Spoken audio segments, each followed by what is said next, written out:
Fim de ano chegando e é aquele caos. A gente não sabe se a gente quer que dezembro acabe logo e parece que não acaba nunca, mas também na hora que a gente para pra pensar a quantidade de coisas que a gente tem que fazer antes das festas de fim de ano, a gente fica pedindo pra durar mais um pouquinho, né? E esse vídeo a gente vai entender por que essa época do ano ela é tão delicada para as mulheres que acabam muito impactadas e sobrecarregadas. Eu sou a Luana Flor, psicóloga, mestre pela USP de São Paulo, e eu estou aqui para ajudar você a ter uma clínica mais transformadora para mulheres. E hoje eu adianto para vocês que eu também não sou uma boa dona de casa. Na hora que a gente pensa as festas de fim de ano, a gente pensa em momentos de confraternização, de felicidade, da gente estar junto com as pessoas queridas. Mas para essas confraternizações acontecerem, a gente precisa ter alguém planejando, pensando e executando diversas tarefas para que a noite de Natal e as noites de festas possam acontecer. A gente precisa de alguém que pare para pensar quem é que vai ser convidado, quantas pessoas vão ter, e a decoração, e a quantidade de comida, a quantidade de bebida, quanto tempo antes eu vou precisar deixar lá o peru marinando no tempero antes de assar, quando é que eu tenho que botar esse peru para assar para estar pronto na hora da ceia de Natal. São muitos passos que a gente precisa pensar para que aquela noite de fato aconteça. E quem é, na nossa cultura, que é responsável e responsabilizada por todo esse trabalho de cuidado, que muitas vezes é invisível? Todo esse planejamento e essa carga mental são as mulheres. Está atribuído às mulheres esse papel de gerenciamento, de planejamento da maior parte da execução de todas essas tarefas domésticas e tarefas familiares e de cuidado. E aí, quando a gente pensa o fim do ano e a quantidade de demandas que chegam junto com esse processo, a gente vai encontrar mulheres, muitas vezes, extremamente cansadas. Na hora que a gente pensa essas tarefas acumuladas, né, desse período de ano, a gente não está falando só das festas em si. A gente tem uma série de confraternizações, a gente tem festas de encerramento de fim de ano dos filhos, tem que arrumar lembrancinha para dar de presente para as professoras, e aí tem que saber e contabilizar quantas são essas professoras, e pensar e fazer uma coisa que seja prática, uma coisa que a criança possa participar. Gente, é muita coisa que a gente vai tendo que pensar e que essa mulher vai se ocupando. Muitas vezes essas mulheres chegam no nosso consultório e elas estão assim à beira de um ataque de nervos e muitas vezes muito frustradas, porque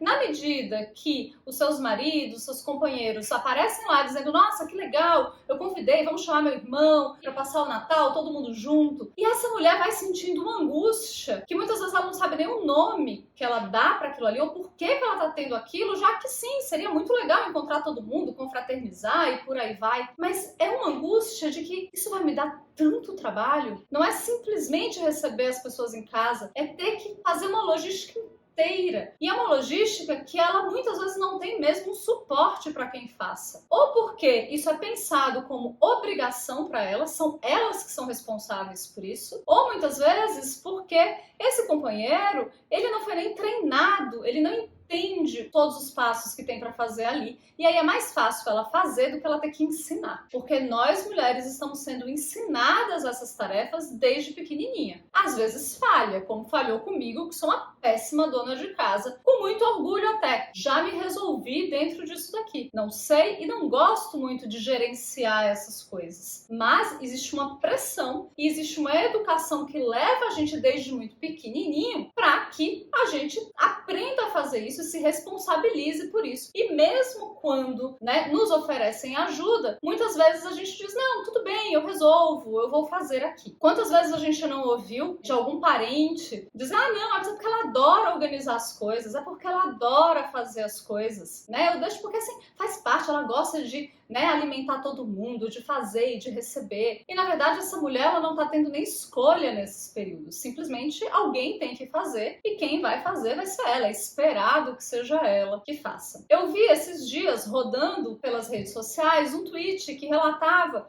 a história de uma avó já perto dos 90 anos que durante a vida inteira ela fez as refeições do Natal da família. Ela fazia a farofa, ela fazia os pratos ali. E a gente cria uma relação afetiva com a comida. Mas ela chegou lá, já idosa, falando: poxa, gente, eu não queria fazer a ceia esse ano. Eu queria poder vir de convidada. na festa. Eu não quero ter que fazer. E os netos ali colocaram, mas vó, a gente vai morrer de saudade, a gente gosta muito dessa comida, a gente quer. Não pode, tem que fazer pra gente, porque já é tradição, não vai ser a mesma coisa sem isso. E ela cede e ela vai pra cozinha preparar a ceia pra todo mundo. Vocês percebem a invisibilização dessa mulher e como essa mulher ela é valorizada pelo que ela entrega para o outro? E aí, todo esse período de fim de ano não acumula suas festas, né? A gente tem muitas vezes as crianças de férias, que são demandas novas. A gente tem um monte de confraternização e amigo secreto. Muitas vezes, inclusive, é essa mulher que vai comprar o presente de amigo secreto do núcleo familiar inteiro dela. Inclusive, eu já vi relatos de mulheres em que o filho tirou ela no amigo secreto e quem comprou o presente para ela mesmo foi ela. E aí a gente vai tendo que essa mulher vai perdendo até a noção do quão complicado e desgastante é estar nessa posição o tempo inteiro. E vão cobrando dela uma disposição, uma alegria, uma disponibilidade para as coisas. Porque além de esperar que ela gerencie muitas vezes todo esse encontro, e pode não ser só uma mulher, pode ser as mulheres daquele núcleo familiar ali, esperam que elas estejam também nessas confraternizações e nessas festas super arrumadas, lindas e de bom humor. Quando elas estão, muitas vezes, preocupadas. Elas não estão ali enquanto pessoas que estão só se divertindo na festa. Elas estão tendo que gerenciar tudo, elas estão trabalhando ali. E aí eu me pergunto, nessas festas, quem é que está se divertindo? Em nome de quem? De que trabalho que essas pessoas estão se divertindo? Todo esse trabalho, essa carga mental, ela é muito invisibilizada. E aí, gente, quando acaba a festa, o que a gente vai ter? Um vai para casa, o outro bebe um pouco mais, as crianças vão dormir, e aí vai sobrando ali todo um resto de trabalho da festa, que também quem vai executar, na maior parte das vezes, vai ser essa mulher. Quando a festa acaba, o trabalho dela não acaba também.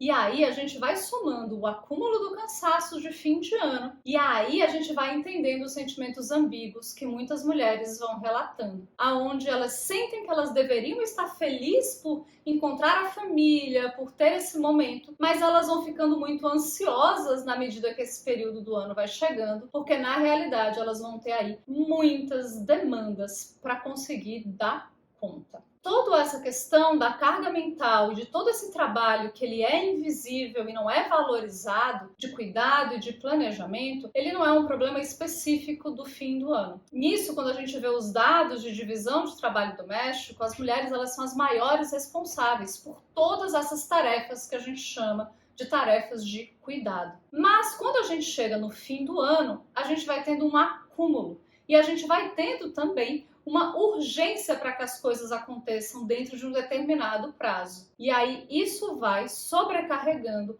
ainda mais essa mulher. Então, nesse Natal, é importante que a gente consiga acolher essas mulheres que estão se sentindo estressadas, validar essa sensação delas de que, de fato, é muito peso para carregar, é muito pratinho para manter girando ali no ar e que é tudo bem ela dar alguns limites. E que vai ser tudo bem ela dizer não para algumas coisas. E com isso, no processo terapêutico, a gente vai conseguindo lidar com as culpas e os sentimentos ambíguos que vêm dentro disso e também fortalecer e validar ela, que esse estresse ele é válido, que tá tudo bem ela não tá super animada para receber a família inteira em casa, porque isso sim vai dar muito mais trabalho para ela. E com isso a gente pode ir trabalhando também estratégias de divisão dessas tarefas com as parcerias. Desde como ela pode comunicar isso para a parceria, como ela pode efetivamente dar limites, e aí a gente pode tentar construir um mundo mais leve e um fim de ano também mais leve para essas mulheres, onde elas possam aparecer nas suas festas como convidadas e que elas possam estar ali relaxadas como a maior parte dos convidados, apenas curtindo e apenas aproveitando